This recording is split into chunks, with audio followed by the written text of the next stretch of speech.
SHAQ's beef with legendary Spurs center David Robinson spanned almost a decade.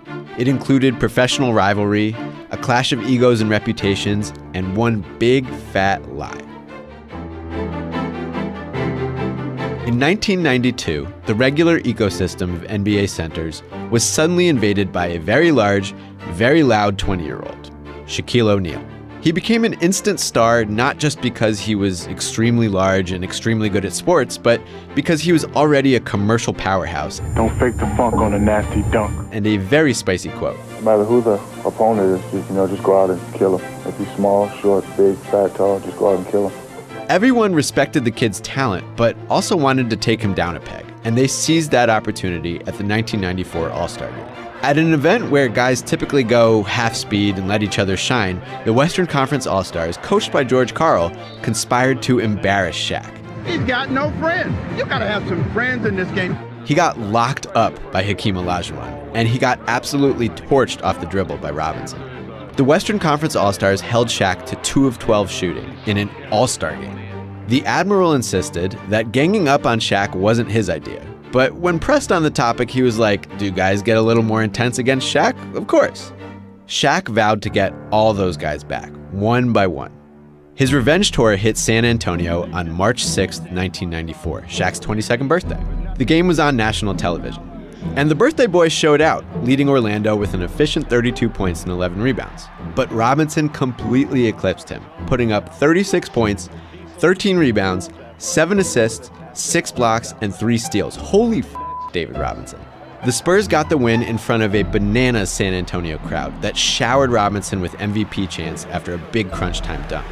And according to San Antonio's Willie Anderson, Shaq did not like that. He heard that crowd chanting MVP, MVP, and took it as a personal affront, so Anderson just couldn't help but make fun of him for it.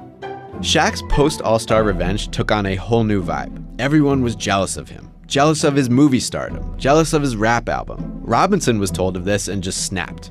He laughed at the idea that he would be jealous of all the things that Shaq bragged about.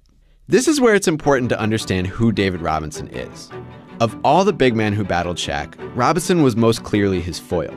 While Shaq was coming on the scene as a San Antonio high school standout, David Robinson was overshadowing him as the future of the local pro franchise. And if Shaq built a brash, glitzy reputation for himself, Robinson's was the exact opposite, an exceedingly devout, exceedingly charitable military man. Shaq left LSU after 3 years to enter the NBA draft. Robinson made the Spurs wait 2 years after drafting him so he could complete his service at the Naval Academy. Shaq rapped in a Reebok commercial. Robinson was in a commercial warning high school kids not to drink at prom. Very cool. This is from years later, but look at how San Antonio media talked about Shaq. Shaq talks trash. Robinson quotes scripture. Shaq brags about having sex with celebrities. Robinson orders a sex magazine thrown off the team bus. That easy narrative made Shaq versus the Admiral a regular topic. And soon, Robinson got sick and tired of hearing about the new kid. He lashed out on a media conference call. Shaq responded to that in typical Shaq fashion. Dave, if I get David on the block one-on-one, this is what I do to David. It would be a year before the Spurs and Magic played again, but there was competing to be done from afar. Entering the final day of the 93-94 season, Shaq was on pace to win the NBA scoring title in just his second year. He had 33 more points than Robinson on the season, each with 1 game left to play that day. Robinson knew this. His whole team knew this. So they got to work burying Shaq. Shot 2 in a row for Dave. They fed Robinson over and over and over again. The game was meaningless, and it became a blowout quickly, but Robinson kept playing and kept scoring. By the end of the afternoon, he'd put up 71 points. 71 for David Robinson. One of the greatest scoring performances in NBA history, in a meaningless game. That is supremely petty, David. And it was too much for Shaq to catch. He scored 32 against the Nets that night, losing the 1994 scoring title in a wild finish. And of course, Shaq was super salty afterward. But Shaq's beef with Robinson kind of diminished for a while. The Magic and Spurs met twice in March of '95. Each team won a game, and Shaq made it sound like he was done stoking those flames. Over the next few years, the only real confrontation between them was this big old dunk in the '96 All-Star game. That was in San Antonio, too. It had to feel really good for Shaq. The two got along just fine on the 1996 Dream Team, but Shaq made a change during those Olympics that would add a new chapter to his beef with Robinson.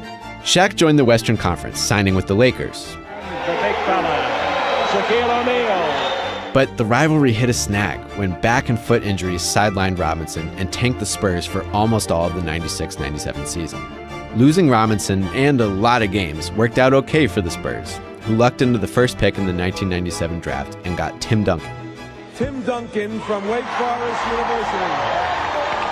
Robinson was a fine player in the years after his injury season, but he was past his prime, and Duncan was a better player than him pretty much immediately. So when the Spurs and Lakers met for playoff series in 1999, 2001, 2002, and 2003, Shaq versus Duncan was the battle on everyone's minds. LA and San Antonio basically took turns beating each other and winning championships for most of the 2000s, but an aging, sometimes injured Robinson played a diminishing role, and he retired midway through those interlocking dynasties. This era wasn't the end of the beef, though. Not for Shaq. I remember the playoff series against San Antonio. Shit, when I was a kid, David Robinson wasn't very nice to me. One time that when he was a kid, David Robinson blew him off when he asked for an autograph. Yes.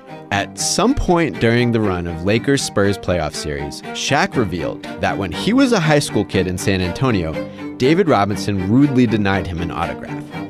Shaq published this story in a book released in 2001. Robinson found this all hilarious, but didn't really respond to the accusation.